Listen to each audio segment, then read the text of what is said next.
ನೀವು ನೋಡ್ತಾ ಇದ್ದೀರಾ ಸಂಪೂರ್ಣ ನ್ಯೂಸ್. ನನ್ ಕಾವ್ಯ ಹೆಗ್ಡೆ. ಪ್ರಸಿದ್ಧ ಪುಣ್ಯಕ್ಷೇತ್ರ ರಾಯಚೂರು ಜಿಲ್ಲೆಯ ಮಂತ್ರಾಲಯ ಶ್ರೀ ರಾಘವೇಂದ್ರ ಸ್ವಾಮಿಗಳ ಮಠಕ್ಕೆ ಕಳೆದ ಒಂದು ತಿಂಗಳಿನಲ್ಲಿ ಲಕ್ಷಾಂತರ ಭಕ್ತರು ಹರಿದು ಬಂದಿದ್ದಾರೆ. ಈ ಭಕ್ತರ ಮಹಾಪೂರದ ನಡುವೆ ರಾಯರ ಮಠಕ್ಕೆ ಕೋಟ್ಯಾಂತರ ರೂಪಾಯಿ ಕಾಣಿಕೆ ಹರಿದು ಬಂದಿದೆ. ಕೇವಲ 21 ದಿನಗಳ ಅವಧಿಯಲ್ಲಿ ಭಕ್ತರು ಹುಂಡಿಗೆ ಬರೋಬ್ಬರಿ 3,72,40,530 ರೂಪಾಯಿ ನಗದು ಹಣವನ್ನ ಕಾಣಿಕೆಯ ರೂಪದಲ್ಲಿ ಸಮರ್ಪಣೆ ಮಾಡಿದ್ದಾರೆ. ನಗದಿನ ಜೊತೆಗೆ 67 ಗ್ರಾಂ ಚಿನ್ನ ಹಾಗೂ 511 ಗ್ರಾಂ ಬೆಳ್ಳಿ ಕೂಡ ಈ ಒಂದು ಹುಂಡಿಯಲ್ಲಿ ಸಂಗ್ರಹವಾಗಿದೆ. ಮಠದ ವ್ಯವಸ್ಥಾಪಕ ಸಪ್ತಗಿರಿ ಆಚಾರ್ ನೇತೃತ್ವದಲ್ಲಿ ಬ್ಯಾಂಕ್ ಏನಿದ್ದಾರೆ, ಬ್ಯಾಂಕ್ನ ಅಧಿಕಾರಿಗಳು, ಮಠದ ಸಿಬ್ಬಂದಿಗಳು ಹಾಗೂ ಸ್ವಯಂ ಸೇವಕರ ಸಮ್ಮುಖದಲ್ಲಿ ಈ ಒಂದು ಬೃಹತ್ ಕಾಣಿಕೆಯ ಎಣಿಕೆ ಕಾರ್ಯ ಶಾಸ್ತ್ರೋಕ್ತವಾಗಿ ನೆರವೇರಿತು.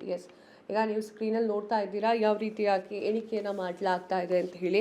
ಈ ರಾಯರನ್ನ ನಂಬಿ ಸಾಕಷ್ಟು ಜನ ಭಕ್ತರು ಬರ್ತಾ ಇರ್ತಾರೆ, ಮಠಗಳಿಗೆ ಬರ್ತಾ ಇರ್ತಾರೆ. ರಾಯರನ್ನ ನೆನೆಯಲಿಕ್ಕೆ ಅಥವಾ ರಾಯರ ದರ್ಶನ ಮಾಡಲಿಕ್ಕೆ ಬಂದಿರುವಂಥವರು ಖಾಲಿ ಕೈಯಲ್ಲಂತೂ ಹೋಗೋದಿಲ್ಲ.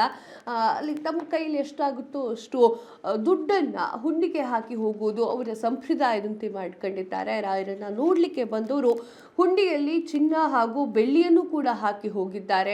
ನನಗೆ ತುಂಬ ಚೆನ್ನಾಗಿ ಜೀವನದಲ್ಲಿ ಯಶಸ್ಸನ್ನ ಕೊಟ್ಟಿದ್ದೀರಾ ಅಂತ ಹೇಳಿ ಕಾಣಿಕೆ ರೂಪದಲ್ಲಿ ಚಿನ್ನ ಮತ್ತು ಬೆಳ್ಳಿಯನ್ನ ಕೊಟ್ಟು ಹೋಗಿದ್ದಾರೆ. ಸೊ ಅದೆಲ್ಲವೂ ಕೂಡ ಈಗ ಎಣಿಕೆ ಮಾಡಲಾಗ್ತಾ ಇರುವಂಥದ್ದು. ಟೋಟಲ್ 3,72,40,530 ರೂಪಾಯಿ ಆಗಿದೆ. ಒಂದೇ ತಿಂಗಳಿನಲ್ಲಿ ಸಾಕಷ್ಟು ಭಕ್ತರು ಹರಿದು ಬಂದಿರುವಂತಹ ಒಂದು ಪುಣ್ಯಕ್ಷೇತ್ರ ಅಂತಲೇ ಹೇಳಬಹುದು. ದಿನವೂ ಕೂಡ ಮಹಾಮಂಗಳಾರತಿ, ರಾಯರಿಗೆ ಸೇವೆ, ವಿಶೇಷ ಸೇವೆ ಅಂತ ಹೇಳಿ ಸಾಕಷ್ಟು ರೀತಿಯಲ್ಲಿ ಸೇವೆಗಳು ಕೂಡ ನೆರವೇರುತ್ತೆ. ಸೊ ಈ ಒಂದು ಕ್ಷಣ ನೀವು ನೋಡ್ತಾ ಇದ್ದೀರಾ ಯಾವ ರೀತಿಯಾಗಿ ದುಡ್ಡನ್ನ ಎಣಿಕೆ ಮಾಡಲಾಗ್ತಾ ಇದೆ ಅಂತ ಹೇಳಿ.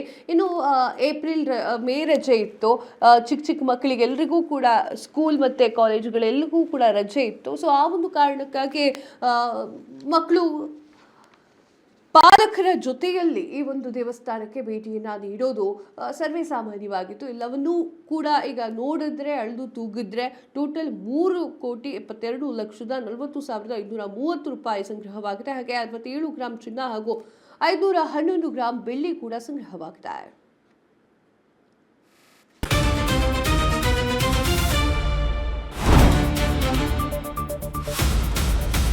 ಸಂಪೂರ್ಣ ನ್ಯೂಸ್ 24x7 ಇದು ನೊಂದವರ ಧ್ವನಿ.